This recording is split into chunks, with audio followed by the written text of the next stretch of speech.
ध्येयं सदा परिभवान्मभीष्टदोहं तीर्थास्पदं शिवविरिञ्चिनुतं शरण्यम् प्रत्यार्तिहं प्रणतिपालभवाभ्यपूतं वन्दे महापुरुषते चरणारविन्दम्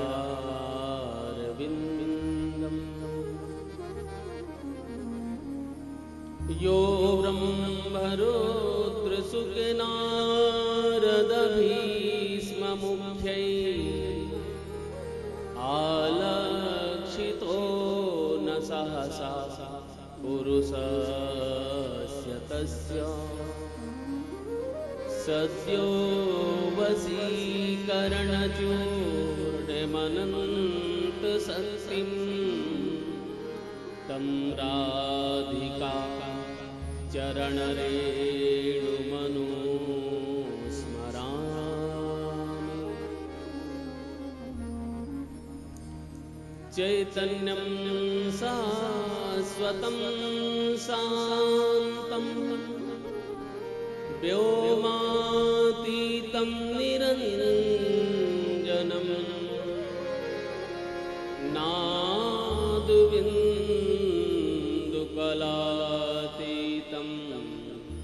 तस्मै श्री गुरवे नमः। भक्ति भक्त भगवंत गुरु चतुर्नाम बपुए इनके पद बंदन किए नाशत विघ्न वने। आइए श्रीमद् भागवत की कथा सुनने से पहले बड़े भाव के साथ श्री युगल सरकार यानी राधा कृष्ण भगवान की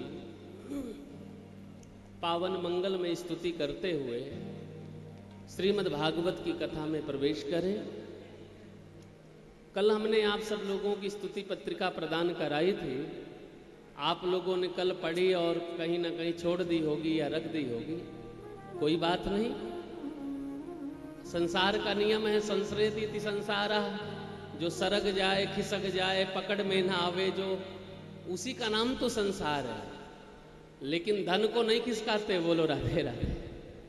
धन नहीं खिसक पाता, पत्रिका खिसक गई, कोई बात नहीं।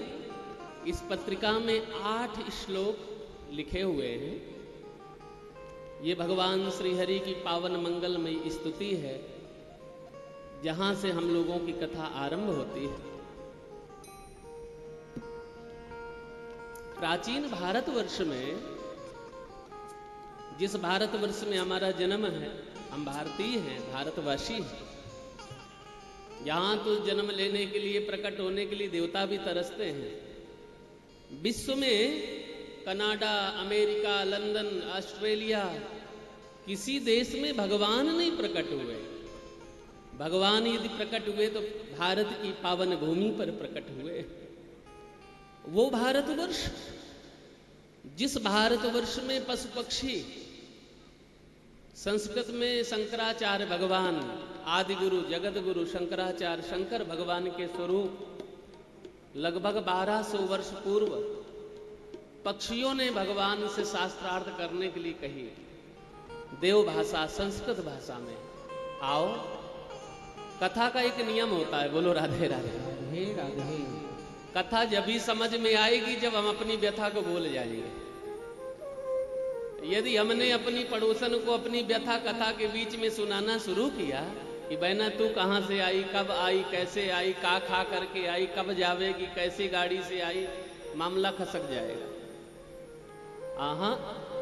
यहां तो दत्त चित्त होकर के, मन लगा करके हमको भगवान की कथा सुननी चाहिए।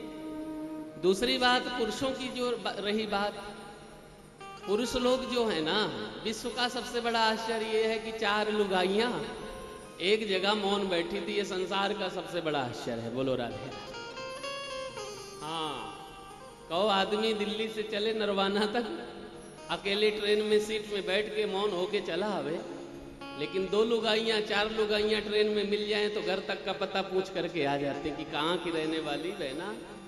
इसलिए मन को भगवान के श्री चरणों में समर्पित करें और 8 श्लोकों को गान करते हुए भागवत में प्रवेश करें। क्योंकि कल की कथा हम लोगों ने मंगलाचरण की कथा और भागवत के महात्म की कथा सुनी है। आज से भागवत की महिमा के बारे में बताया जाएगा। आइए बड़े भाव के साथ हम सब लोग बड़े भाव के साथ भगवान का स्मरण करते हैं।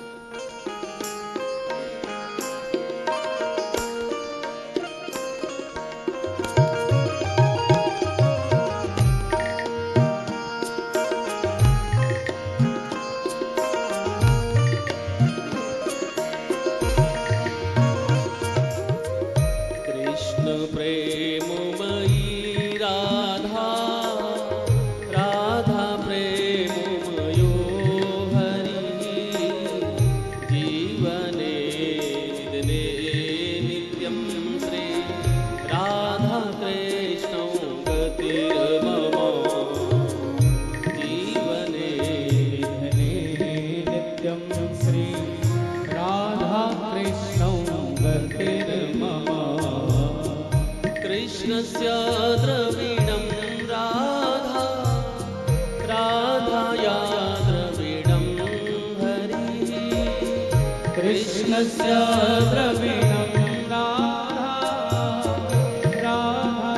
द्रविणं हरे जीवने निधने नित्यं श्री राधा कृष्णौ गतिर्मम जीवने नित्यं श्री राधा कृष्णौ गतिर्मम। प्रेम से ताली सेवा करें सभी भक्त। जय हो।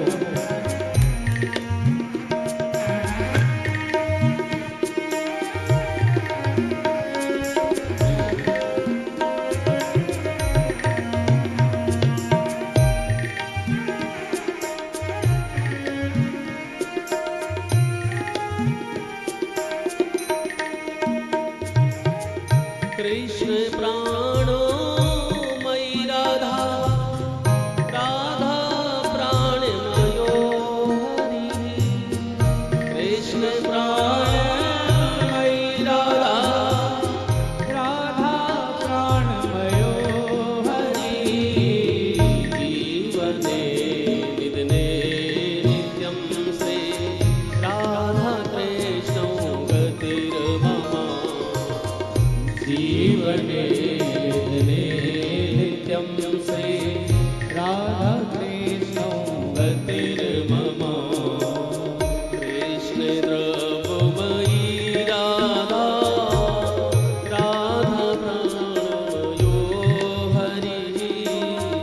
कृष्ण द्रवमयी राधा राधा द्रवमयो हरि जीवने निधने नित्यं श्री राधा कृष्णौ गतिर्मम जीवने निधने नित्यं श्री राधा कृष्णौ गतिर्मम।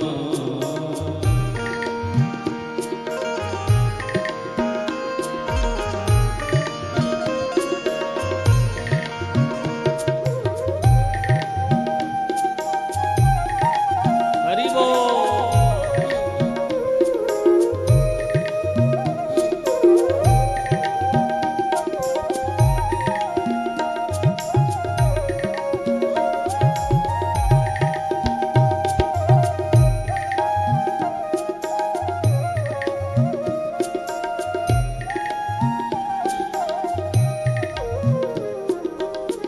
कृष्ण चीति स्थित राधा राधा चीति स्थितो हरि। कृष्ण चीति स्थित राधा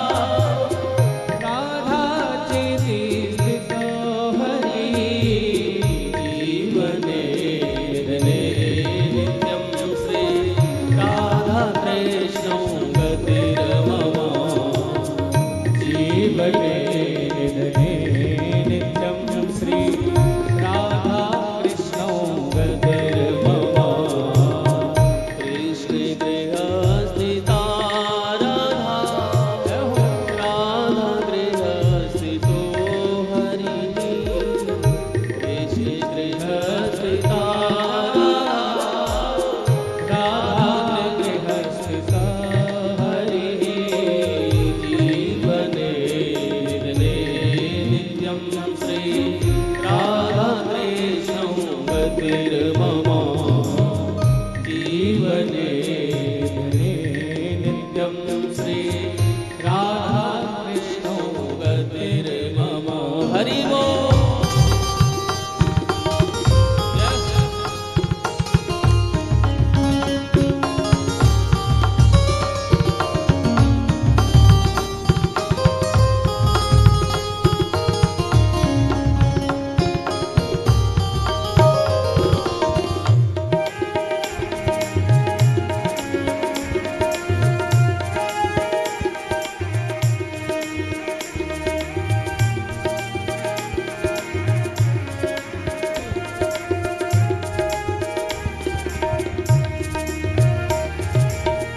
नीलांबरो धर राधा पीतांबर धरो हरि नीलांबर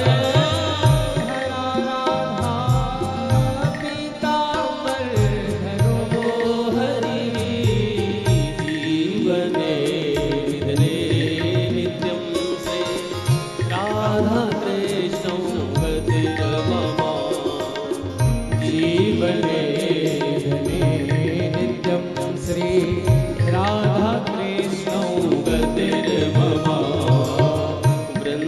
वृन्दावनेश्वरी राधा कृष्णो वृन्दावनेश्वरः जीवने निधने नित्यं श्री राधा कृष्णौ गतिर्मम जीवने नित्यं श्री राधा कृष्णौ गतिर्मम हरे राम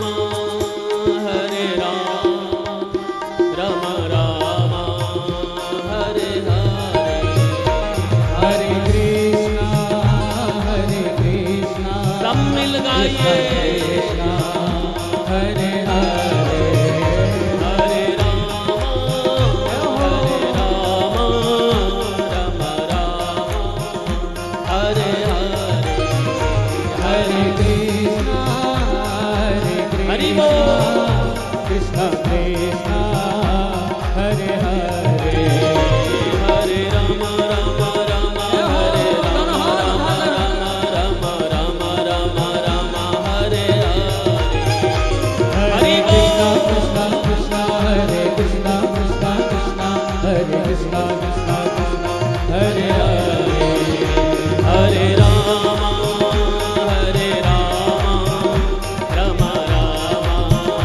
हरे हरे कृष्णा कृष्णा कृष्णा कृष्णा हरे हरे हरे राम राम हरे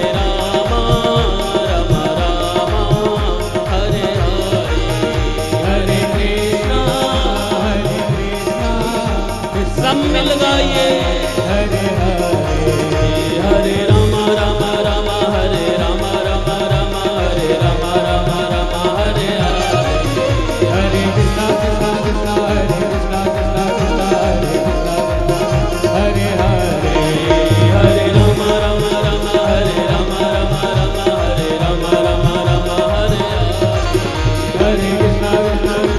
कृष्णा कृष्णा कृष्णा हरे हरे हरे राम हरे राम हरे हरे हरे कृष्णा कृष्णा कृष्णा हरे हरे राम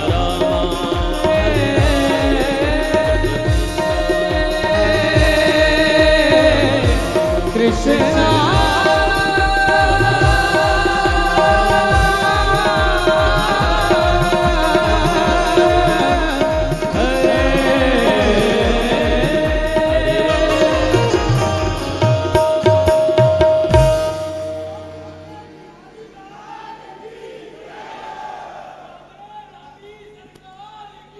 जय। हरे राम, गाइए। हरे राम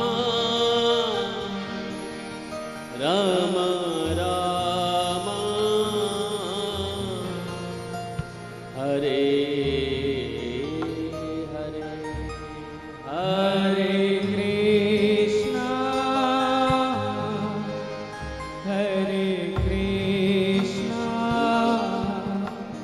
कृष्णा कृष्णा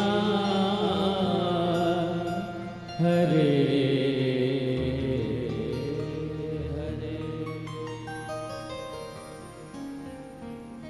बोलिए श्री वृंदावन बिहारी लाल की जय। श्रीमद् भागवत महापुराण की जय। श्री शंकर भगवान की जय। राजा रामचंद्र भगवान की जय। श्री वेद व्यास भगवान की जय। श्री सुखदेव जी महाराज की जय। श्री हनुमान जी महाराज की जय। पितृ देवताओं की जय। जय जय श्री राधे, जय जय श्री राधे, जय जय श्री राधे।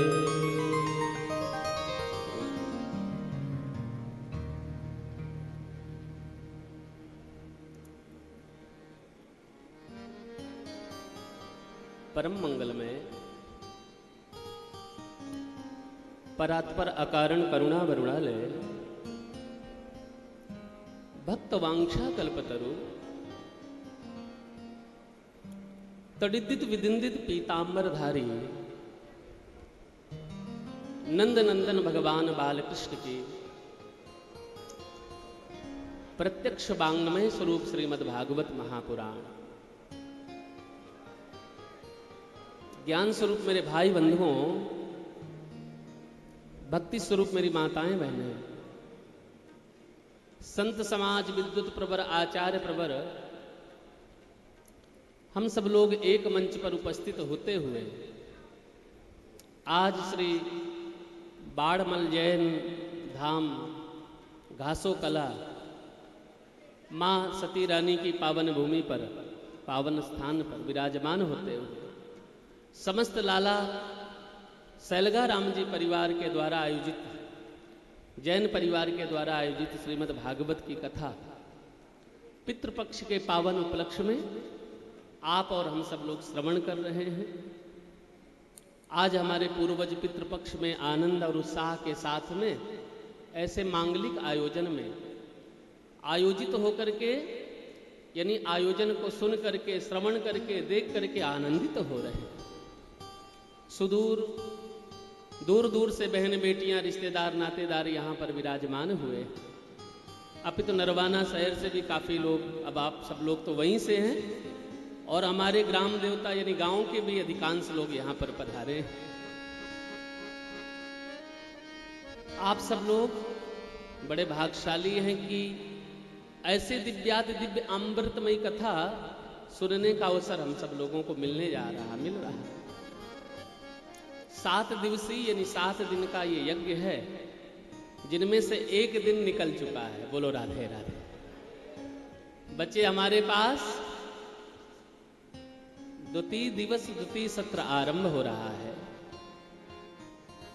कल हम लोगों ने ये कथा सुनी कि कथा क्यों कही गई, ये कथा कहाँ पर आरंभ हुई, तो हमने बताया 6 जगह पर भागवत की कथा कही गई 6 जगह पर। भगवान विष्णु वैकुंठ धाम में भागवत की कथा कही गई 4 श्लोकों में। फिर ब्रह्मा जी ने भागवत की कथा कही ब्रह्मलोक में। फिर नारद जी ने भागवत की कथा कही, श्री वेदव्यास जी ने फिर भागवत की कथा कही, और वेदव्यास जी के बाद श्री सुखदेव जी ने राजा परीक्षित को भागवत की कथा सुख काल पर गंगा के पावन तट पर सुनाई। और महाराज वहीं से सुन करके श्री सूत जी महाराज इस कथा को कहां सुना रहे हैं? कल हमने बहुत स्पष्ट कहा था, कई बार समझाया, याद रखना। ये कथा कहां, ये सत्र कहां आरंभ हुआ? जहां पर 88,000 ऋषि महात्मा बैठे हैं, उस जगह का नाम है नैमिषारण्य। कुछ लोगों को पता है, नैमिषारण्य की पावन भूमि पर ये यज्ञ आरंभ हुआ कि नैमिषे सूत मासीनम मविवाद्य महामतिम कथामृत रस स्वाद कुशला सौनको ब्रवे। यहां हमारी कथा आरंभ हो रही है। नैमिषे सूत मासीनो मभिवाद्यम महामति। कल के सत्र में हमने सबको समझाया था कि नैमिषारण्य की पावन भूमि पर 88,000 महात्मा बैठे हैं। एक दो महात्मा नहीं, 88,000 महात्मा बैठे और उनमें से सब लोग श्रोता बन करके अपने आत्म कल्याण के लिए प्रश्न करते हैं, गुरुदेव कृष्ण प्राप्ति करस सस्वद साधनम तद्वदाधु न। हे गोविंद, हे गुरुदेव, हमने अपने जीवन में जप तप अनुष्ठान दान धर्म बहुत किए। यान शाम सर्वभूतानाम तस्यम जागृत संयमी। रात्रि में समाधि भाषा में बैठ करके हमने चित्त की वृत्तियों पर ईश्वर को पाया। लेकिन गुरुदेव भगवान आपके चरणों में निवेदन है कि हमारे जीवन में कन्हैया यानी ईश्वर प्रभु कैसे मिले। इसलिए कृष्ण प्राप्ति करस सस्वद साधनम तद्वदाधु न। कन्हैया की प्राप्ति कैसे हो, ईश्वर की प्राप्ति कैसे हो, आत्म कल्याण कैसे हो, मन जो भटक रहा वो शांत कैसे हो, इसके लिए हमको कोई सरल उपाय बताइए, सरल साधन बताइए, जिन सरल उपाय से सरल साधन से हम मन को लगा करके और अपना इस मनी राम को भगवान के चरणों में, धनी राम के चरणों में लगा सके। बोलो राधे राधे। ये मनी राम जो है ना, इस धनी राम के चरणों में लग जाए, क्योंकि सेठों का सेठ तो कन्हैया सेठ है ना, बाकी तो सब फोटो स्टेट है। हाँ, कन्हैया ही तो सबका सेठ है। तो ऐसे कन्हैया के श्री चरणों में हमारा मन लग जाए, आपके चरणों में ये प्रार्थना करी थी। सज्जनों, भागवत के 6 अध्याय में पद्म पुराण के अंतर्गत भागवत के महत्व यानी महिमा के बारे में समझाया गया है कि भागवत की कथा किसने सुनी? नारद जी ने सनत कुमारों के श्रीमुख से सुन करके भक्ति ज्ञान वैराग्य जो वृंदावन में बूढ़े थे उनको तरुण किया, युवा किया, जागृत किया, स्वस्थ किया। और उसके बाद धुंधकारी के चरित्र को भी कल हमने कहा कि बड़ा पापी था, लेकिन गया श्राद्ध सतिर नापिर मुक्तिर में ना भविष्य। 100 बार गया पिंड करने के बाद जब प्रेत योनि में गया धुंधकारी की गति नहीं हुई, तो उसके निमित्त श्रीमद् भागवतम सप्ताहम वाचनम गुरु। गौकर्ण जी ने श्रीमद् भागवत की दिव्याति दिव्य कथा कही, और भागवत की कथा के प्रभाव से जो प्रेत योनि में धुंधकारी था ना, वो महाराज निर्मल स्वच्छ पवित्र होकर के भगवान के विमान पर भगवान के पार्षद आए और विमान पर धारण करके ले गए। ऐसे भागवत की महिमा गाई गई। उसके बाद कल के प्रसंग में हमने ये भी बताया कि भागवत किनको सुननी चाहिए, भागवत सुनने के नियम क्या है, भागवत में किस प्रकार बैठे, भागवत में कभी भी किसी भी प्रकार का शोर गुल कोलाहल न करें, नहीं तो अपराध होता है। क्योंकि भगवान की कथा सुनने से वंचित करने का मतलब अपराध करना। अब यहां पर कल के प्रसंग को आप लोगों ने समझ लिया होगा। आज के प्रसंग में हम लोग प्रवेश करते हैं। भागवत के 12 स्कंद यानी 12 स्कंद हैं। 12 स्कंद में अब हम प्रथम स्कंद में प्रवेश करने जा रहे हैं, जहां से कथा आरंभ हो रही है। कल हमने मंगलाचरण किया था भागवत के महात्म का मंगलाचरण, और अब करने जा रहे हैं भागवत महापुराण का मंगलाचरण। मंगलाचरण का अर्थ होता है जीवन में मंगल आचरण आ जाए, उसका नाम ही मंगलाचरण है। जीवन में मंगल आचरण आ जाए, सुंदर आचरण, सुंदर व्यवहार, सुंदर वाणी हमारे जीवन में आ जाए, ईर्षा, द्वेष, राग, दंभ, अभिमान से हम लोग दूर हो जाएं और भगवान के चरणों में मन लगने लग जाए, तो समझ लो हमारे जीवन में मंगल आचरण शुरू हो गए। अब भागवत को किसने लिखा है? वेद व्यास जी ने लिखा है। केवल भागवत को नहीं लिखा, उन्होंने 4 वेद लिखे हैं, सामवेद, यजुर्वेद, अथर्ववेद और ऋग्वेद। चारों वेदों की रचना वेद व्यास जी ने करी। 6 शास्त्रों की रचना वेद व्यास जी ने करी। उसके बाद 17 पुराण लिखे, 18वां पुराण श्रीमद् भागवत जी का लिखा गया।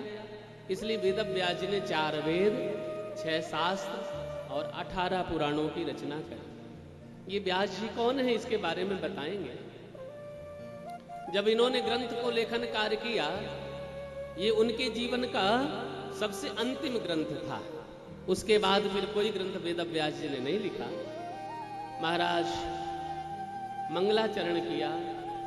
मंगलाचरण में उन्होंने राम को नहीं प्रणाम किया, राधे राधे, ना कृष्ण को प्रणाम किया। आप लोग कहते हैं भागवत कृष्ण का ग्रंथ है, तो कृष्ण को भी नहीं प्रणाम किया। बोलो राधे राधे। राम को नहीं, शिव को नहीं, कृष्ण को नहीं, दुर्गा को नहीं, किसी को नहीं प्रणाम किया। बोले फिर तुम भागवत में प्रणाम किसको करना चाहते हो? बोले हम सत्य नारायण भगवान यानी सत्य स्वरूप भगवान श्री हरि को प्रणाम करते हैं। जो सत्य है वही भगवान है, जो सत्य है वही परमात्मा है। इसलिए कृष्ण भी सत्य है तो वो भी भगवान है, राम सत्य है तो वो भी भगवान है, शिव सत्य है तो वो भी भगवान है। इसलिए भागवत में मंगलाचरण में सत्य स्वरूप भगवान का वंदन किया। सत्यम परम धीमहि, यहां से वेद व्यास जी ने भागवत जी को प्रणाम किया। थोड़ा कठिन विषय है, मंगलाचरण है, क्योंकि अब कथा में प्रवेश कर रहे हैं। मम गुण गावत पुलको सीरा, मम गुण गावत पुलक शरीर। पुरुषाय नमः।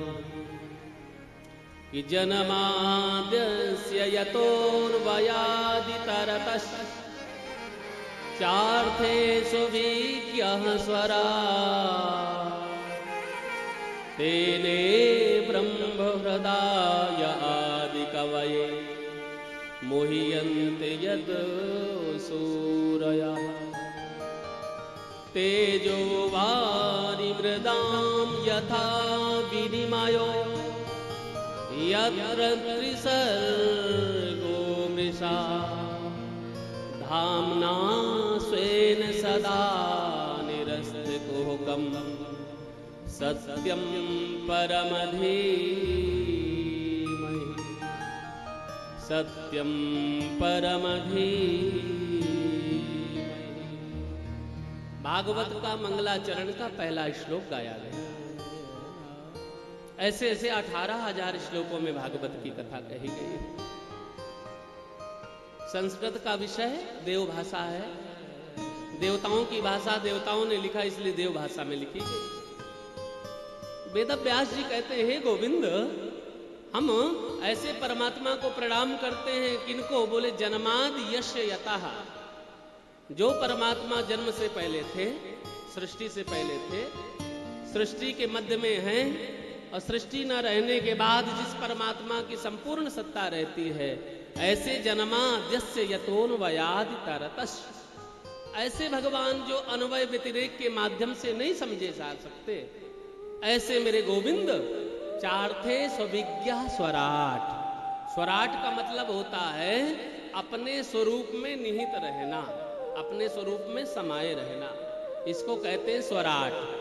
तो ऐसे गोविंद, ऐसे परमात्मा जो अपने स्वरूप में हमेशा निहित रहते, समाये रहते, जन्म से पहले यानी सृष्टि से पहले, सृष्टि के मध्य में, सृष्टि के बाद थे, ऐसे मेरे गोविंद तेने ब्रह्म हृदय आदि कवये, ऐसे परब्रह्म परमात्मा के श्री चरणों का कि माया से मोहित होकर के आदि कवि कहते हैं ब्रह्मा जी को, जिन परमात्मा की माया से मोहित होकर के ब्रह्मा जी भी नहीं बच सके, जिन परमात्मा की महिमा को ब्रह्मा जी भी नहीं समझ सके, ऐसे परमपिता परमात्मा मोहियंत यत सूरयः, ऐसे परमात्मा को बड़े बड़े ज्ञानी, बड़े बड़े अमलात्मा, बड़े बड़े विमलात्मा, मुनिंद्रगण, सिद्धगण, योगीगण जिनकी महिमा नहीं समझ सके, ऐसे सूरयः बड़े बड़े मनीषी नहीं समझ पाए, तेजो वारि मृदाम यथा विनिमयो, जो भगवान अपने तेज में, तेज से पूरे संसार को प्रकाशित करते हैं, ऐसे भगवान विनिमय स्वरूप अन्वय व्यतिरेक के माध्यम से नहीं समझ सकते, ऐसे धामना मन ध्यान करने वाले भगवान श्री हरि के श्री चरणों में सत्यम परम धीमहि, हम ऐसे सत्य स्वरूप भगवान के श्री चरणों में प्रणाम करते हैं। अब ये बात समझने का है, थोड़ा सा दिमाग लगाओगे तो सब समझ में आ जाएगा। यहां भागवत की कथा कह रहे हैं, कन्हैया की लीला गाई जाएगी, बोलो राधे राधे। यहां पर कृष्णम परम धीमहि नहीं लिखा वेद व्यास जी ने, यहां पर रामम परम धीमहि नहीं लिखा, यहां शिवम परम धीमहि नहीं लिखा, देव्याम पराम धीमहि नहीं लिखा, अपितु लिखा है सत्यम परम धीमहि।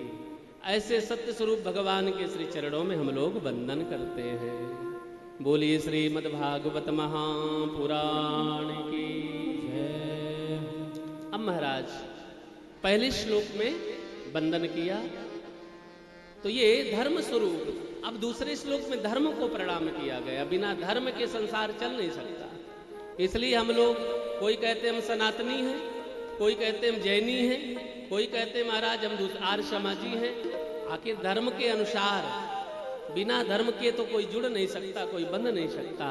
इसलिए दूसरे श्लोक में मंगलाचरण में धर्म को प्रणाम किया कि धर्मो न दूसर सत्य समाना, धर्मो न दूसर सत्य समाना, धर्मो न दूसर सत्य समाना, धर्मो न दूसर सत्य समाना, आगमो निगमो पुराणो बखाना, आगम निगमो पुराणो बखाना, पुराण बखाना, पुराण बखाना। दूसरे श्लोक में भागवत के मंगलाचरण में धर्म को प्रणाम किया गया। अब धर्म की परिभाषा अलग अलग है, बोलो राधे राधे। बेटी का विवाह करना भी तो धर्म है, बेटी ने जन्म लिया, बेटी को पढ़ाना लिखाना ब्याह करना हमारा धर्म है। हमारे घर में बच्चों ने जन्म लिया, बच्चों को लालन पालन संस्कार देना, शिक्षा देना, उसके बाद उनका हाथ पीले यानी विवाह आदि करना, ये हमारा धर्म है। यदि कोई भूखा है तो उसको भोजन कराना हमारा धर्म है। किसी की छत नहीं है, हम सामर्थ्यवान हैं तो हम उसकी मदद करना हमारा धर्म है। धर्म की अनेक प्रकार की परिभाषाएं हैं, लेकिन अस्मिन भागवते, इस श्रीमद् भागवत में परम धर्म की चर्चा की गई। बोलो राधे राधे। धर्म जो है ये संसार के कार्य में आता है और परम धर्म परमात्मा से मिलाने के कार्य में आता है। इसलिए धर्म न दूसर सत्य समाना, और सत्य की चर्चा की गई कि सत्य से यानी श्रेष्ठ कोई दूसरा धर्म नहीं है। और इसी बात को भागवत के मंगलाचरण में पहले श्लोक में लिखा गया कि सत्यम परम धीमहि, सत्य को हम प्रणाम करते हैं। श्री सूत जी महाराज वर्णन मंगलाचरण में करते हैं कि धर्मः प्रमुझित क्रैत्रवोत्र परम निर्मत्सराणां सताम् वेद्यं वास्तवमत्र वस्तु शिवदम् तापत्रयोन्मूलनम्। श्रीमद्भागवते महामुनिकृते किं वा परैश्वरः सद्योर्हद्योवरुध्यते त्रिकृतभि शुश्रूषुभस्तच्छड़ा शुश्रूषुभिस्तच्छड़ा। अब भगवान जब हमने धर्म को धारण किया तो कहते धर्म रूपी बीज से, सत्य रूपी बीज से धर्म रूपी वृक्ष तैयार हुआ। तो बोले धर्म क्या है? बोले धर्मा प्रोजित कैत्रवोत्र परमो निरमस्सराणाम सता। वो अस्मिन भागवते, इस श्रीमद् भागवत में धर्म ये है कि जीव मनुष्य अपने लालन पालन समाज के कार्य को करते हुए भगवान के श्री चरणों में मन लगावे, यही परम धर्म है। कहाँ मन लगावे? भगवान के श्री चरणों में मन लगावे, यही परम धर्म है। लेकिन महाराज ये मन लगता नहीं। ओहो, मन लगाना बड़ा कठिन है। अच्छा ये बताओ किसी का मन लगता है? एक बार हम कथा कर रहे थे, कथा से जब उतरे तो एक सज्जन पूछे, बोले महाराज गुरुदेव क्या बताएं, जैसे माला हाथ में लेते मंदिर में बैठते, दीपक चसाया दीपक जलाया और जैसे हाथ में माला ली और ओम नमो भगवते वासुदेवाय मंत्र जपा, जैसे 10-20 बार बोले धीरे धीरे करके आंख लग जाती है, यानी नींद आ जाती है। महाराज मन लगे कैसे? भगवान के मंदिर में गए, बड़े मुश्किल से माला हाथ में लिया, दीपक चसाया, नींद आ गई। हमें हंसी आई।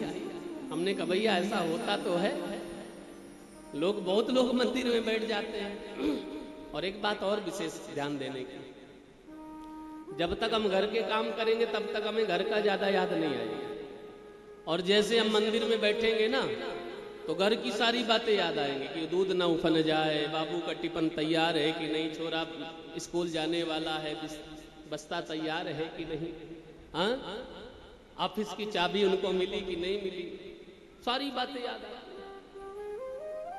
तो ये मन जो है ना लगता नहीं, और मन की तरंग मार लो बस हो गया भजन, आदत बुरी सुधार लो बस हो गया भजन, दूसरों के दुख में हाथ बटाना सीख लो बस हो गया भजन, वाणी के स्वर संभाल लो बस हो गया भजन। भजन तो वही है ना।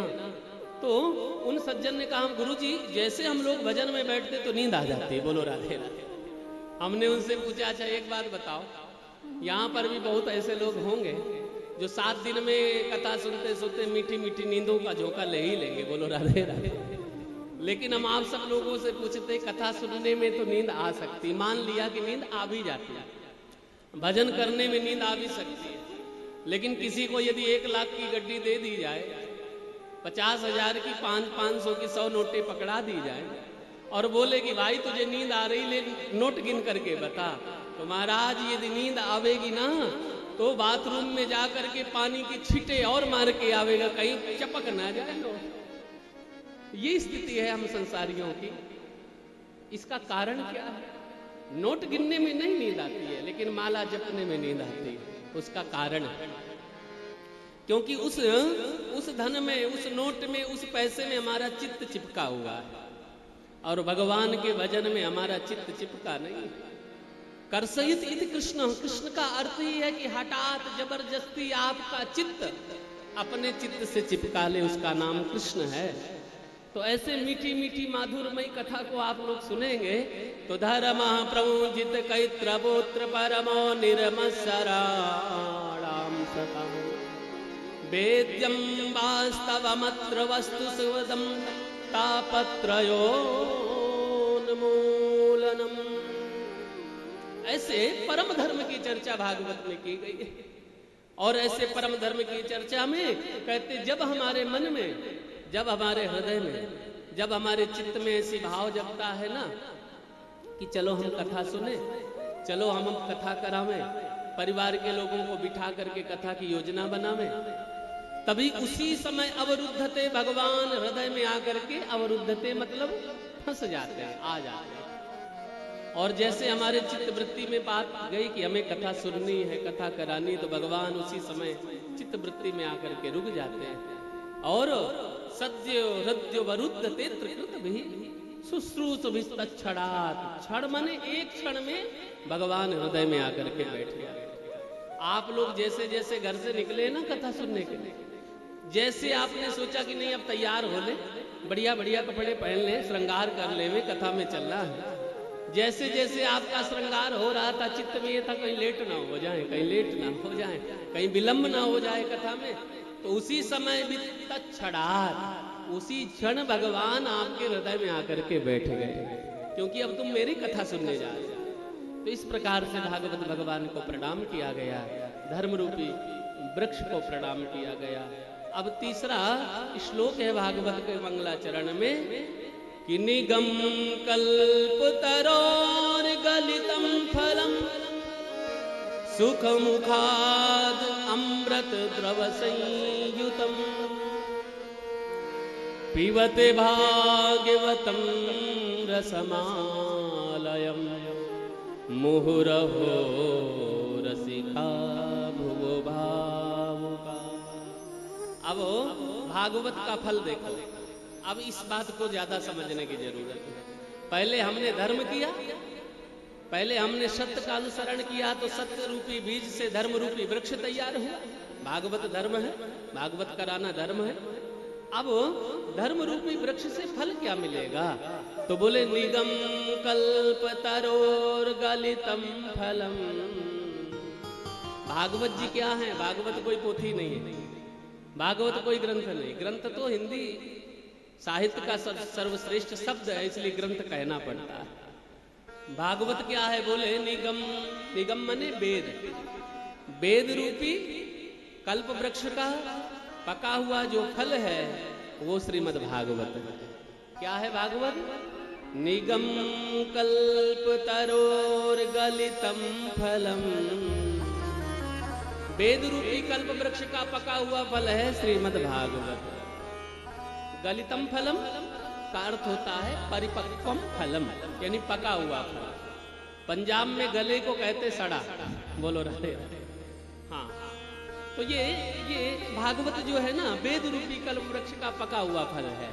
बोले अच्छा महाराज ये बताओ, ये पका हुआ फल है, तीखा है, मीठा है, खट्टा है, कैसा फल है? बोले ये मीठा है भाई। अच्छा मीठा क्यों हो गया? बोले क्योंकि सुख मुखाद अमृत द्रव संयुतम। श्री सुखदेव जी जो वेद व्यास जी के पुत्र हैं, भगवान सुखदेव जी, सुख मने होता तोता, सुख मने तोता। तोते की विशेषता होती है, अमरूद के बगीचे में जाइए, आम के बगीचे में जाइए, ये जितने बुजुर्ग लोग इनको थोड़ा अनुभव है, अपने पोते की उंगली पकड़ करके बगीचे में ले गए और पोते ने कहा दादू दादू मुझे मीठा फल चाहिए आम का। तो देखते थे कि जिस आम पर तोते ने चोंच मार दी होगी वो पक्का मीठा होगा, इसलिए उस फल को तोड़ करके उस नाती को दे देते। तो ऐसे ही भागवत रूपी फल में, जिस भागवत की कथा सुनने जा रहे हो ना, भागवत रूपी फल में श्री सुखदेव भगवान की चोंच लग गई है, और चोंच लगने के कारण सुख मुखाद, सुख मने सुखदेव जी का मुख मने चोंच लगने के कारण सुख मुखाद अमृत द्रव संयुतम, ये अमृत जैसी हो गई है ये कथा। और ऐसी अमृत जैसी कथा होने के बाद बोले महाराज अभी तो हमने नरवाना में मार्च के महीने में आपके मुख से कथा सुनी थी, अब उसके बाद अब सितंबर में फिर कथा सुनने को मिली, फिर हरिद्वार हमारे रिश्तेदारों ने कथा कराई, फिर कथा सुनी, वृंदावन में किसी ने कथा कराई, फिर कथा सुनी। तो महाराज कितने बार कथा सुने? ज्यादा सुनेंगे तो अपच नहीं हो जाएगा? हाँ? बोले नहीं नहीं नहीं। बोले क्यों? बोले पीबत भागवतम रसमालयम। ये भागवत रूपी रस का जो पान करना है ना, इनको कानों से पान करना है। लेकिन यहाँ पर श्रृणुत भागवतम नहीं लिखा, भागवत में लिखा पीवत भागवतम रसमालय। कानों के माध्यम से इनको हृदय में धारण करना है। इसलिए ऐसे रस युक्त भागवत जैसे ग्रंथ को, जिसमें ना गुठली है ना छिलका है, रस ही रस है। महाराज कुछ तो गुठली कुछ छिलका फल में तो होता है ना। आम ही मान लो, आम कितना रसीला होता है, उसमें छिलका भी होगा गुठली भी होगी। अरे भैया आम में तो गुठली छिलका होगा, लेकिन अंगूर में कितने छिलके कितनी गुठली होते हैं आप बताओ? अंगूर को धुला, मुट्ठी में लिया, एक एक अंगूर गपकते गए और चलते गए। बोले जैसे अंगूर में कोई छिलका और गुठली नहीं होती ना, वैसे भागवत रूपी फल में कोई छिलका नहीं, कोई गुठली नहीं, इसमें कुछ छोड़ने वाली चीज नहीं, सब पान करनी है। बोले कितने बार? बोले मुहुर मुहुर। मुहुर मुहुर मतलब बार बार, जितने बार भगवान कृपा करे उतने बार हमको श्रीमद् भागवत जी का रस पान करना चाहिए। कि रामो चरित जे सुनते आधाई, रामचरित जे सुनते आधाई, रामो चरित जो सुनते आधाई, रामचरित जे सुनते आधाई, रस विशेष जाना तीन नाई, रस विशेष जाना तीन नाई, जिन हरि कथा सुनी नहीं काना, जिन हरि कथा सुनी नहीं गाना, जिन हरि कथा सुनी नहीं काना, जिन हरि कथा सुनी नहीं गाना, श्रवण रंध्र वही भवन समाना, श्रवण रंग ही भवन समाना। रामचरितमानस में वही बात कही गई जो भागवत में कही गई। भागवत कहता है कितने बार कथा सुने? बोले मुहुर मुहुर मने बार बार। और रामचरितमानस में पूज्य गोस्वामी बाबा ने लिखा है कि रामो चरित जे सुनत अघाई, जो मेरे राम की कथा सुन करके, जो मेरे कन्हैया की माधुरमयी कथा सुन करके कहते भैया बहुत सुन ली, अब नहीं सुनना है, समझ लो उन्होंने कथा के रस को अभी समझा नहीं, उन्होंने कथा सुनी ही नहीं। जैसे आप एक बार भोजन करते डकार आ जाती, बोलो राधे राधे, पेट भर जाता है, उसके बाद फिर 4 घंटे बाद फिर किसी ने कहा जूस पियोगे? बोले लिया, फिर पानी पी लेते हो। फिर रात में फिर किसी ने कहा भाई रे 1 गिलास दूध तो पी ले, बोले हाँ भाई लिया, इसको भी टकार जाते हो, पी जाते हो। जैसे भोजन किया फिर थोड़ी देर बाद भूख लगी, फिर दूध पिया, फिर भूख लगी। लेकिन जितने बार भोजन करते हैं, सुबह से दोपहर, दोपहर से रात में भोजन करना ही पड़ता है।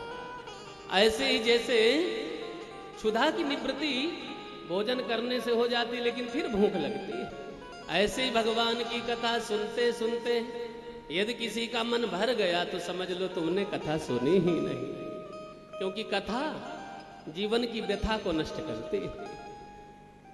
जीवन में जितनी भी व्यथाएं हैं ना, ये कथा नष्ट कर देती है। इसलिए पाप, ताप, संताप तीनों को नष्ट करने की सामर्थ्य भागवत जी में। इसलिए भागवत को कितने बार सुने? बोले जितने बार मेरे राघव कृपा करे, जितने बार मेरे कन्हैया कृपा करे, जितने बार हमारे पूर्वज कृपा करें, उतने बार हम भागवत की कथा को सुने। बोलो वृंदावन बिहारी लाल जय हो। इस तरीके से भागवत जी का मंगलाचरण हुआ। अब उसके बाद ऋषियों को प्रश्न करना है, उससे पहले आइए बड़े भाव के साथ बांके बिहारी से, कुंज बिहारी से, नैना लड़ गए मेरे बांके बिहारी से। एक बार हम लोग बांके बिहारी जी से एक बार आंख मिला करके आते हैं।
जाए श्याम याद तेरी आई। कैसे भूल जाऊं श्याम याद तेरी आई। नदला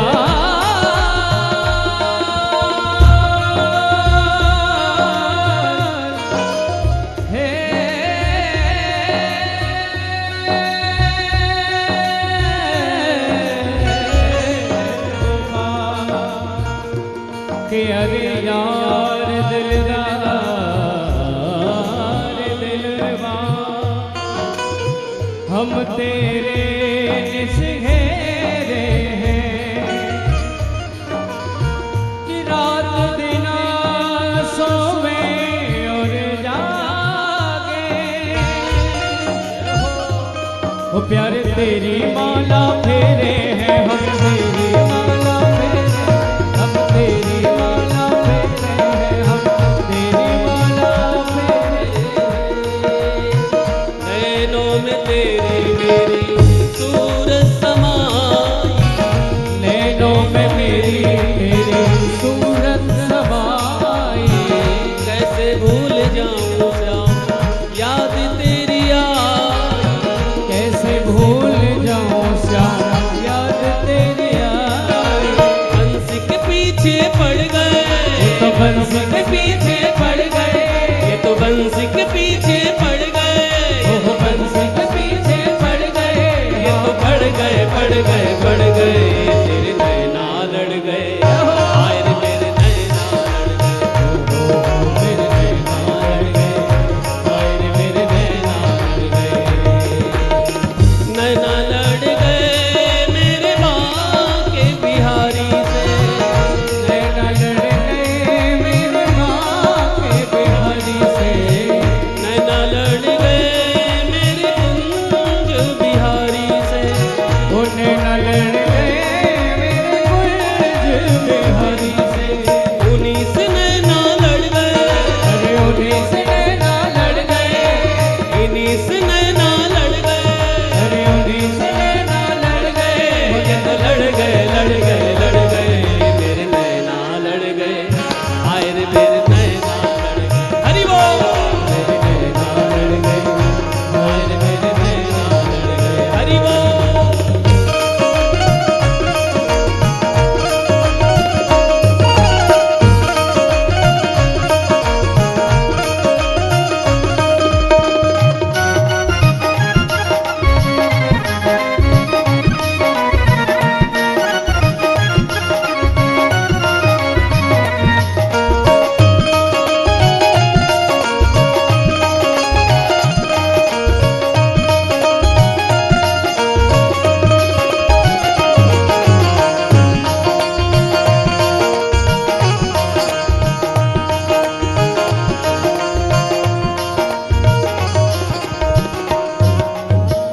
ऐसा क्यों प्यारे मुझ में जादू घेरे। ऐसा क्यों प्यारे मुझ पे जादू घेरे। ऐसा क्यों प्यारे मुझ में जादू घेरे। ऐसा क्यों प्यारे मुझ पे जादू घेरे। छोटे मोटे नैना तेरे छोटे छोटे नैना मेरे। छोटे मोटे नैना तेरे छोटे छोटे नैना मेरे। मोटे मोटे नैना तेरे छोटे छोटे नैना मेरे। मोटे मोटे नैना तेरे छोटे छोटे नैना मेरे। फिर भी नजर क्यों लड़ गए। अरे फिर भी लगन क्यों लड़ गए। फिर भी नजर क्यों लड़ गए। फिर भी नजर क्यों लड़ गए। ये तो लड़ गए मेरे नैना लड़ गए हाय रे मेरे नैना लड़ गए। मेरे नैना लड़ गए हाय रे मेरे नैना लड़ गए।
जय हो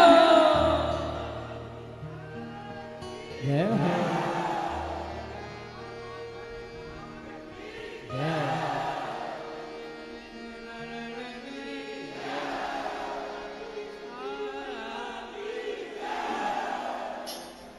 वाह वाह, बड़ा आनंद आया। नैना लड़ गए मेरे बांके बिहारी से, नैना लड़ गए मेरे बांके बिहारी से, इन्हीं से नैना लड़ गए, अरे उन्हीं से नैना लड़ गए, उन्हीं से नैना लड़ गए, अरे उन्हीं से नैना लड़ गए, ये तो लड़ गए लड़ गए लड़ गए मेरे नैना लड़ गए, हो आए रे मेरे नैना लड़ गए, मेरे नैना लड़ गए, आए रे मेरे नैना लड़ गए, सभी गाएं। ओ मेरे नैना लड़ गए, आए रे मेरे नैना।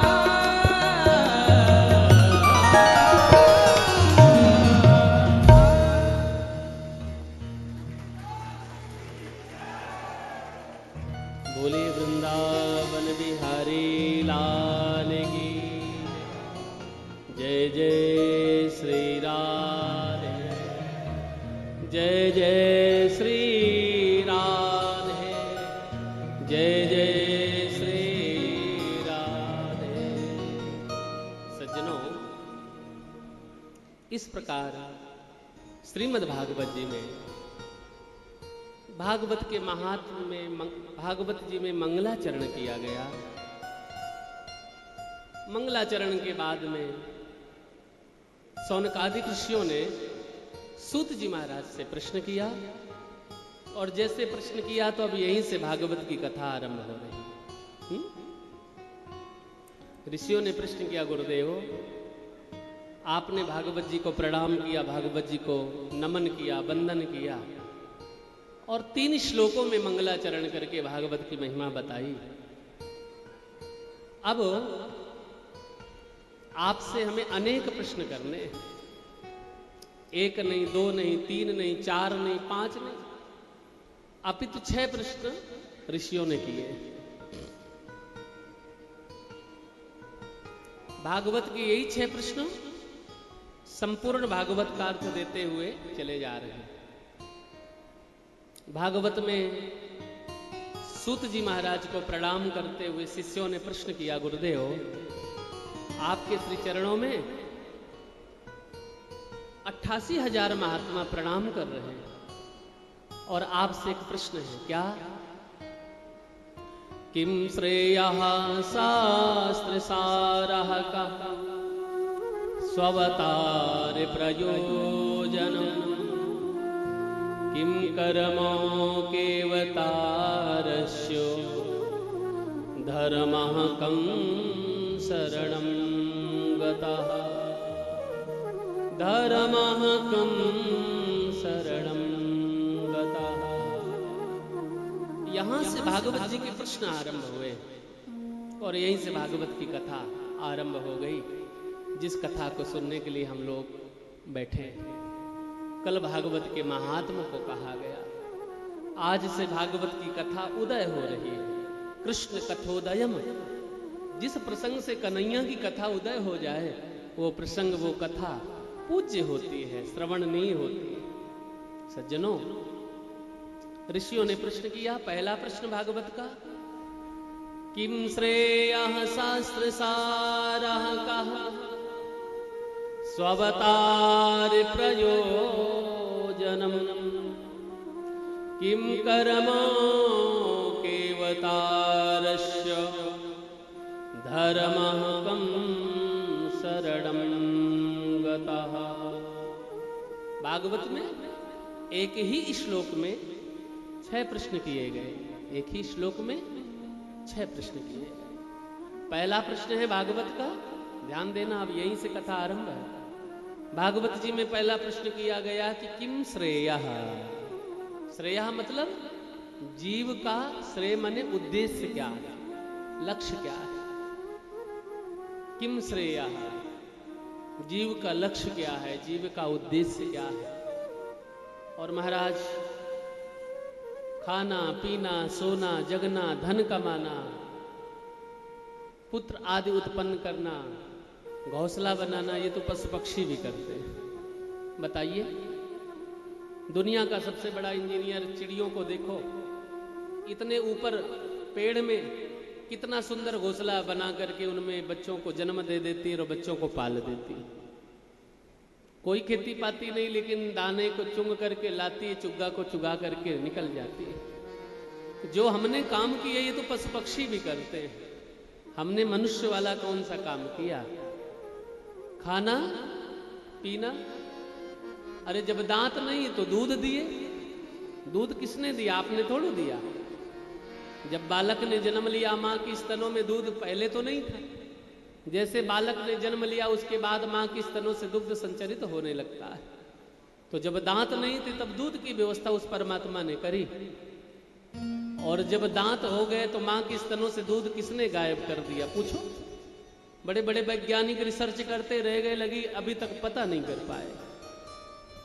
सज्जनों, ये तो सारी व्यवस्था परमात्मा की चलाई हुई है। कौन किसको किस समय भोजन करना है, क्या खाना क्या पीना, ये तो सब परमात्मा कहते हैं कि पशु पक्षियों की भी व्यवस्था है। चींटियों को जंगल में कौन देने जाता है, बड़े बड़े हिंसक जीव जंतुओं को कौन भोजन कराने जाता है। अरे आपके दरवाजे कोई महात्मा आया, आपने 4 रोटी खिला दिया, चलो अपना धर्म कर लिया। लेकिन जंगल में बड़े बड़े अमलात्मा विमलात्मा कंदराओं में जो बैठे उनको आप भोजन कराने जाते हैं? नहीं, ये हमारा अभिमान है। भोजन देने वाला तो और कोई है। इसलिए भागवत में पहला प्रश्न है, जीव का लक्ष्य माने उद्देश्य क्या है, जीव का उद्देश्य।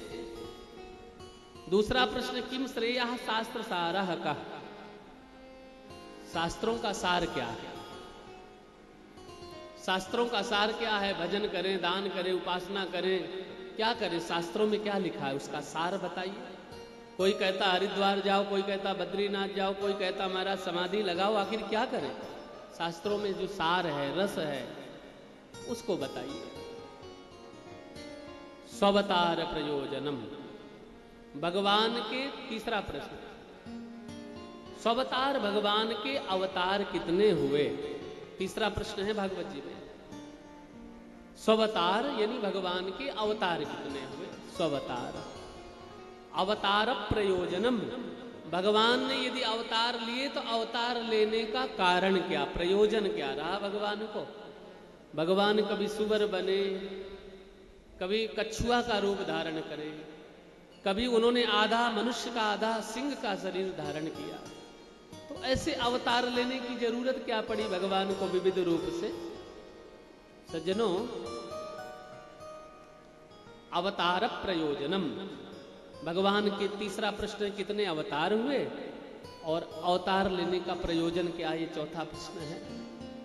अब पांचवा प्रश्न है, किम कर्मों के अवतारस्यो, हम ऐसा कौन सा कर्म करें जिससे भगवान प्रसन्न हो जाएं, आनंदित हो जाएं, हमारे जीवन में जो पाप ताप संताप हैं तीनों को दूर कर दें।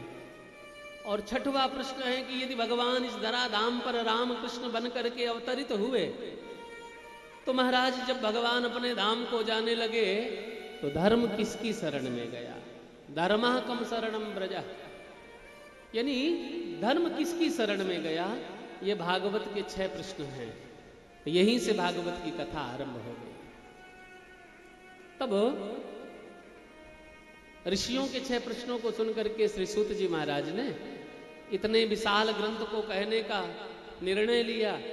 इसलिए भागवत को वंदन करते हुए सबसे पहले नारायण भगवान को प्रणाम किया, क्योंकि नारायण परा वेदा देवा नारायणांगजा, वेदों में जो वर्णित है वो भगवान नारायण ही तो वर्णित है। नारायणम नमस्कृत्यम नरम चैव नरोत्तम। नारायण भगवान को नमस्कार करके, नरों में श्रेष्ठ भगवान श्री हरि को वंदन करके, देवीम सरस्वतीम व्यासम, मां सरस्वती को प्रणाम किया। हे मां, हे सरस्वती, हे विद्या की दायिनी, हे स्वर को देने वाली मां सरस्वती, हमारी कंठ पर बैठ जाओ। क्यों? क्योंकि ऐसे विशाल ग्रंथ को कहना बड़ा कठिन है, सरल नहीं है। भगवान की कथा 18,000 श्लोकों का भावार्थ करना बड़ा कठिन है। इसलिए देवीं सरस्वतीं व्यासम, और जिन्होंने भागवत जी को लिखा, ऐसे भगवान वेद व्यास जी को प्रणाम किया। अब प्रणाम करने के बाद अब प्रश्न का उत्तर देना आरंभ किया। बोलो वृंदावन बिहारी लाल की जय हो। जो करते रहोगे भजन धीरे धीरे, भजन धीरे धीरे, वो मिलता रहेगा सजन धीरे धीरे।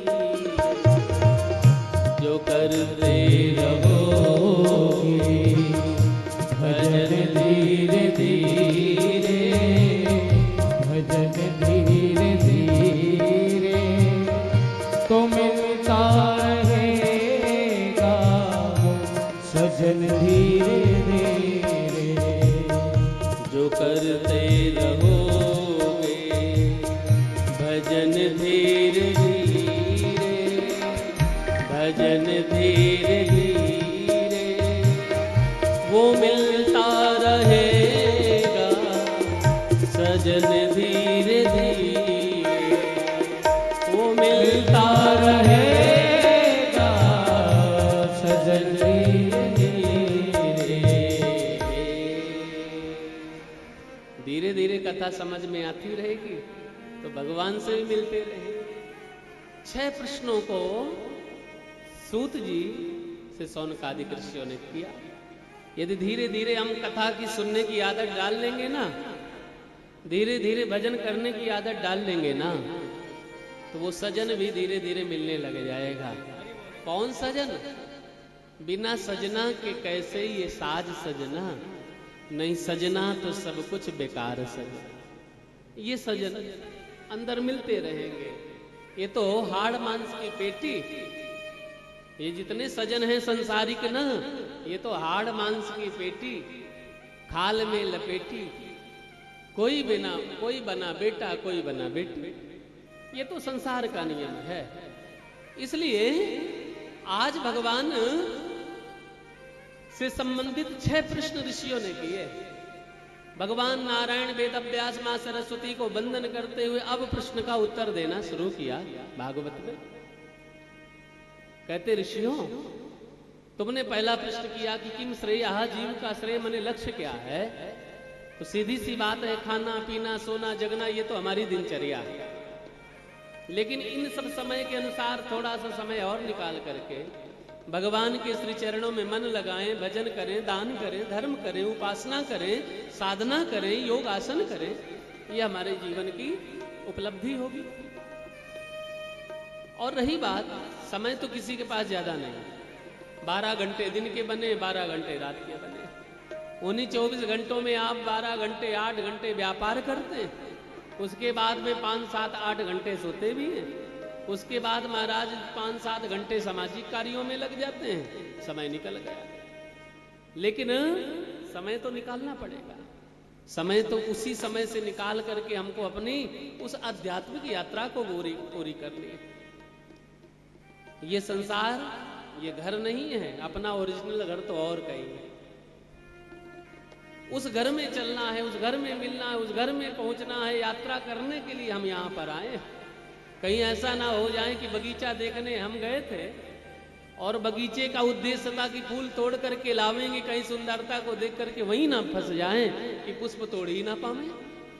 संसार रूपी बगीचे में भगवान ने आपको भेजा है। जाओ, सुंदर खुशबू लो, सुंदर खुशबू फैलाओ।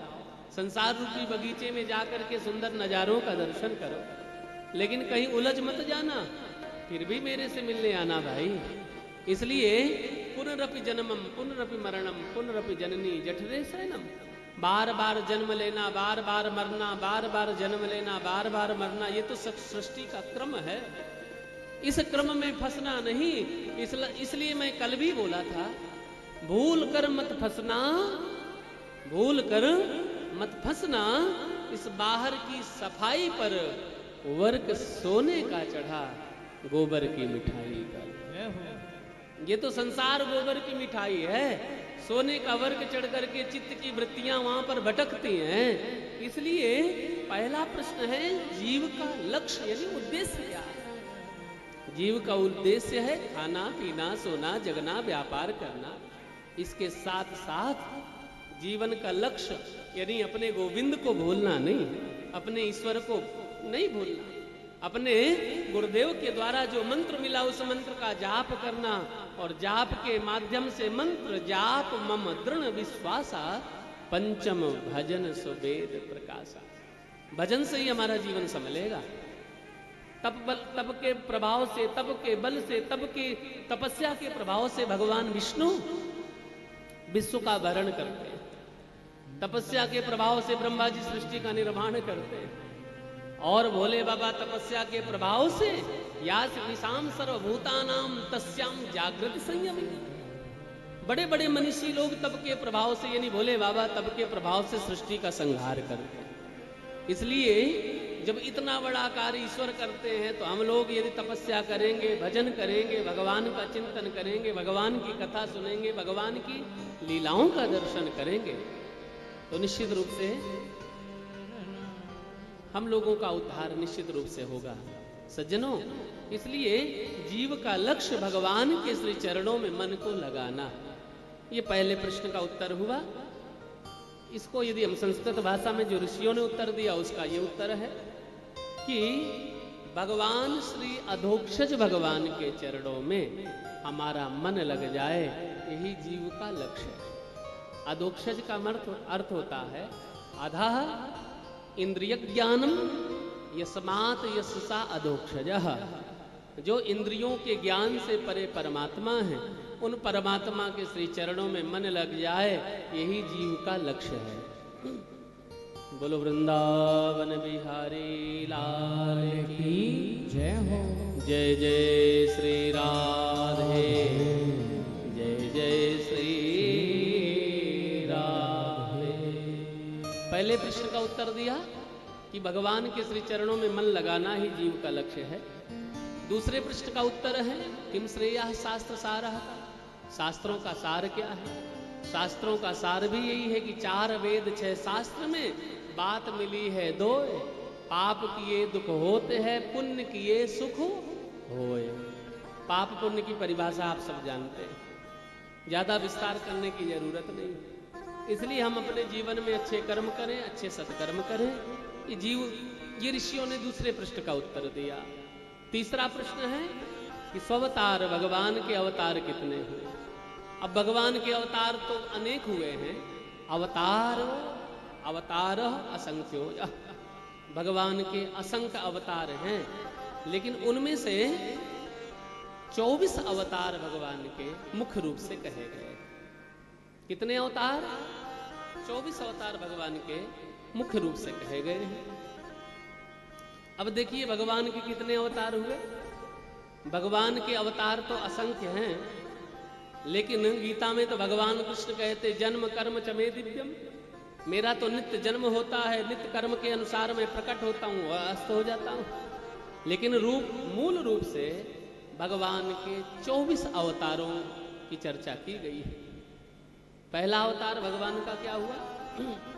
जब भगवान ने पहला अवतरण लिया, पहला अवतरण भगवान का ब्रह्मचर्य के रूप में, भगवान ब्रह्मचारी के रूप में प्रकट हुए और ब्रह्मा जी के प्रथम पुत्र मानस पुत्र के रूप में सनक सनंदन सनातन और सनत कुमार बन करके भगवान ब्रह्मचारी रूप धारण करके प्रकट हुए। तो पहला अवतरण भगवान का सनकादिकियों का अवतार हुआ है। और दूसरा अवतार मेरे गोविंद ने जो लिया वो 12 मने सुअर बन करके भगवान पधारे। हिरण्याक्ष नाम के राक्षस ने धरती को चुरा करके समुद्र में छुपाया है, भगवान ने सोचा कि सुअर में सूंघने की क्षमता ज्यादा होती है और पृथ्वी में भी गंध तत्व है, इसलिए भगवान ने जो दूसरा अवतार लिया वो सुअर बन करके श्वेत बाराह यानी बाराह रूप धारण करके भगवान प्रकट हुए। भगवान का जो तीसरा अवतार है वो नारद जी के रूप में हुआ है। तीसरे अवतार में भगवान श्री हरि के तीसरा अवतार में श्री नारद जी का अवतरण है। चौथे अवतरण में मेरे गोविंद नर और नारायण के रूप से प्रकट हुए। यही मेरे हरि मेरे नारायण प्रभु दो रूप से प्रकट हुए, नर और नारायण। बद्रीनाथ में जो लोग दर्शन करने गए होंगे वहां दो पर्वत हैं, एक नर पर्वत एक नारायण पर्वत है। नर पर्वत पर भगवान बद्री विशाल की प्रतिमा विराजमान है, शिला विराजमान है। नारायण पर्वत पर भगवान बद्री विशाल की शिला विराजमान है। और नर पर्वत पर अलकनंदा के किनारे नर पर्वत पर जहां भगवान नर ने तपस्या करी थी। इस प्रकार से भगवान के चौथे अवतरण में नर नारायण के रूप में भगवान प्रकट हुए। और महाराज पांचवा अवतरण मेरे गोविंद का कपिल भगवान के रूप से हुए। बोलो राधे राधे। ये कपिल भगवान का अवतरण कहां पर हुआ? लोग कहते हैं कि कलायत आपके हरियाणा में जगह है, कलायत करके जगह है, कैथल जिला के अंतर्गत आता है। यहां पर भगवान कपिल भगवान प्रकट हुए और अपनी मैया को देवहूति को सांख्य योग का उपदेश प्रदान किया। लेकिन हम सिद्धपुर गुजरात में गए तो वहां पर बिंदु सरोवर में से जहां पर करदम ऋषि ने तप किया था तो बिंदु सरोवर का निर्माण वहां पर है, लेकिन ज्ञान यहां प्रदत्त किया, इसलिए इसी स्थान की महिमा गाई जाएगी। भगवान का पांचवा अवतरण कपिल भगवान के रूप में हुआ और मेरे गोविंद का जो छठवां अवतरण हुआ वो दत्तात्रेय जी के रूप में हुआ। बोलो राधे राधे। ये दत्तात्रेय जी के रूप में भगवान ने छठवां रूप धारण किया। और सातवें अवतार में भगवान जैनियों के जो जैन धर्म के जो प्रवर्तक आचार्य हैं, जिनको भगवान ऋषभ के रूप से जानते हैं, ऐसे भगवान ऋषभ 24 अवतारों में से 7वें अवतरण पर भगवान ऋषभ प्रकट हुए। बोलो राधे राधे।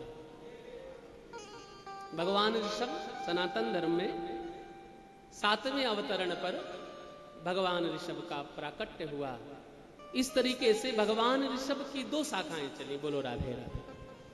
क्योंकि भगवान ऋषभ जो है ना इस धरती के एक क्षत्र राज्य पद पर विराजमान थे। जब उन्होंने उनके 100 पुत्रों ने जन्म लिया, भगवान ऋषभ के बड़े पुत्र का नाम भरत पड़ा।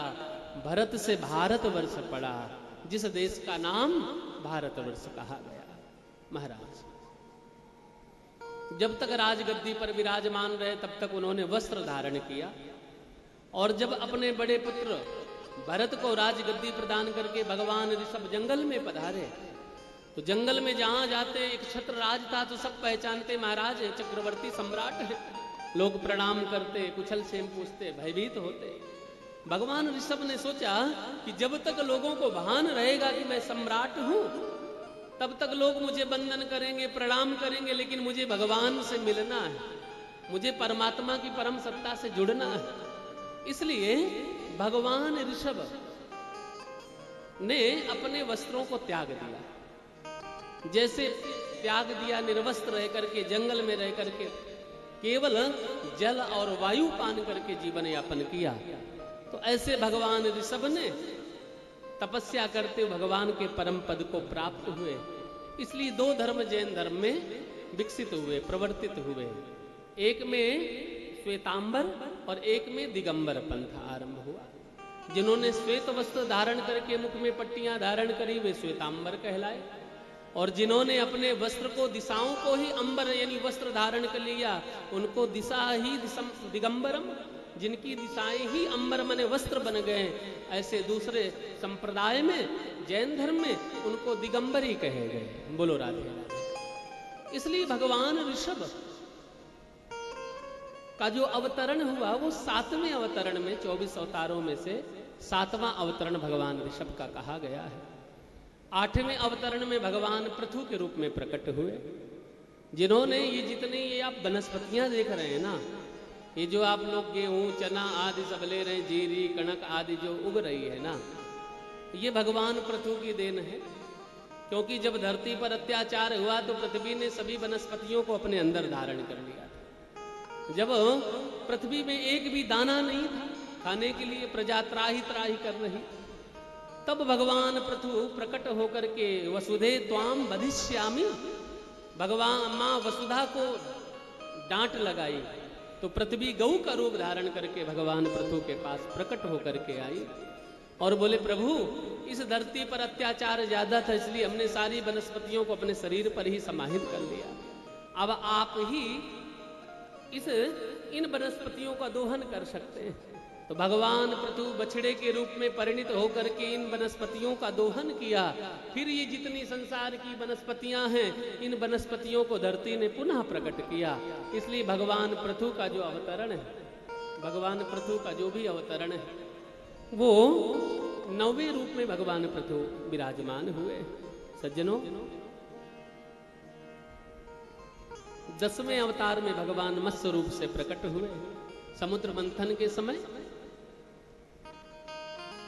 मत्स्य अवतार, उसके बाद भगवान कछुआ का अवतार, कच्छप अवतार धारण किए।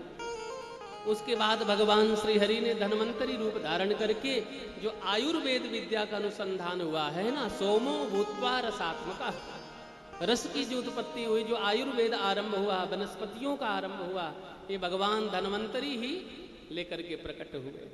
तो भगवान का 12वां अवतरण धन्वंतरी के रूप में हुआ। भगवान का 13वां अवतरण मोहिनी रूप से हुआ। भगवान का 14वां अवतरण जो हुआ वो नरसिंह रूप से हुआ। और मेरे गोविंद का जो 15वां अवतरण वो वामन भगवान के रूप से भगवान पधारे। और 16वां अवतरण भगवान परशुराम जी फरसे को लेकर के प्रकट हुए थे। अधर्म को नष्ट करके धर्म की स्थापना करके भगवान परशुराम प्रकट हुए। ये 16वें अवतार में भगवान परशुराम प्रकट हुए।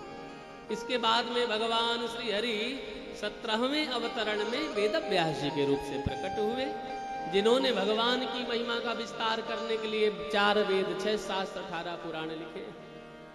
उसके बाद मेरे गोविंद 18वें अवतरण में मेरे गोविंद राम रूप से अयोध्या में प्रकट हुए। बोलो राधे।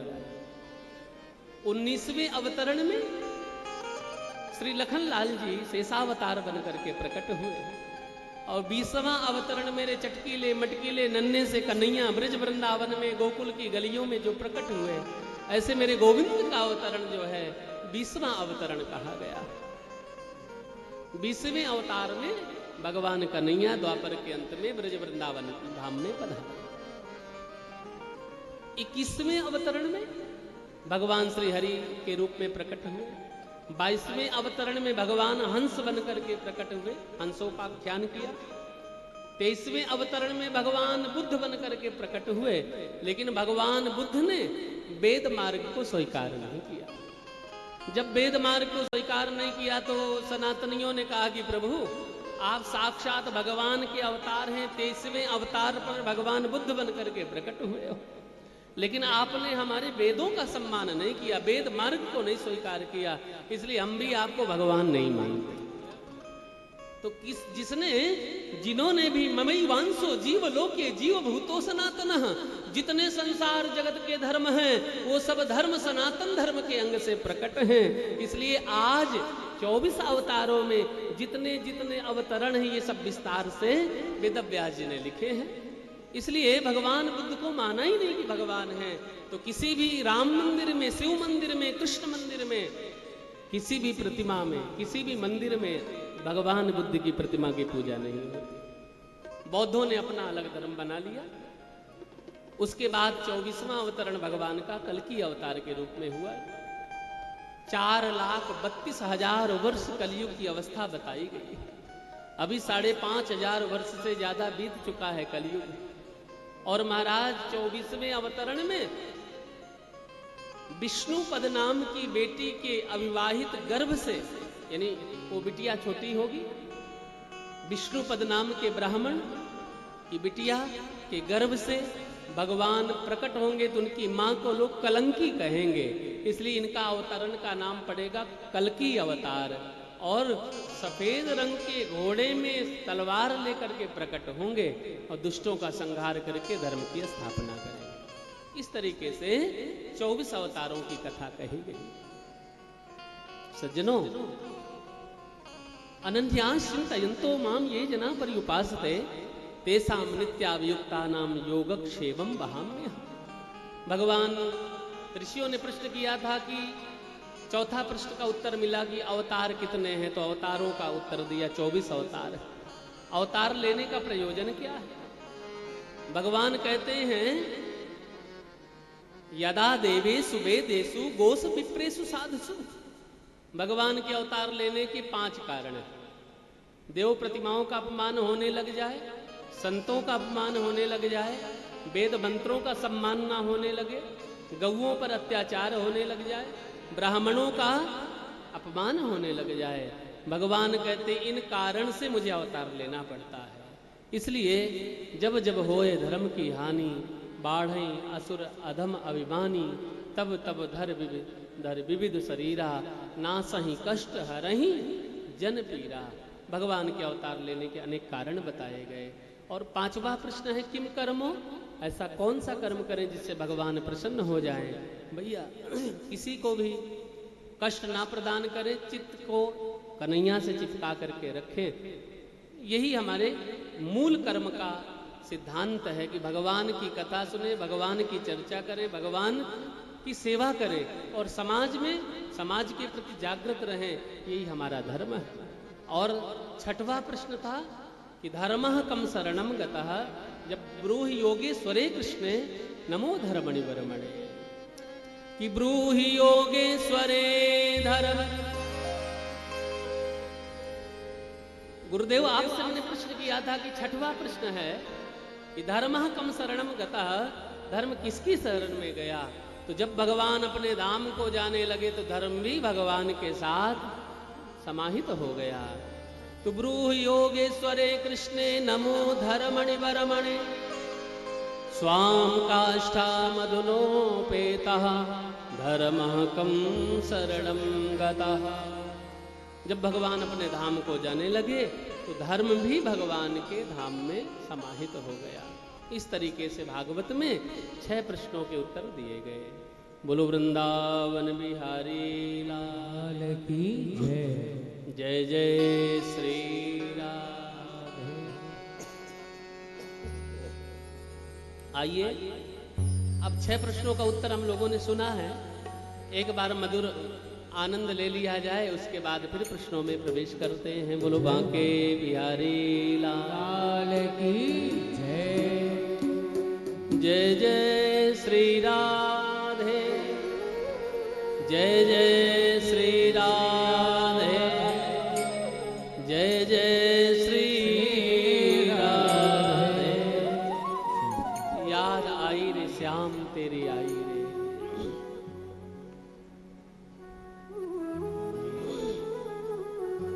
एक बार भगवान को हम लोग याद करें। भगवान की कथा सुन रहे हैं तो स्मरण तो भगवान का ही हो रहा है। भाई कानों से कथा सुने, आंखों से दर्शन करें, हाथों से ताली बजाएं, मुख से भगवान का गुणगान गाएं, और यही तो जीवन है।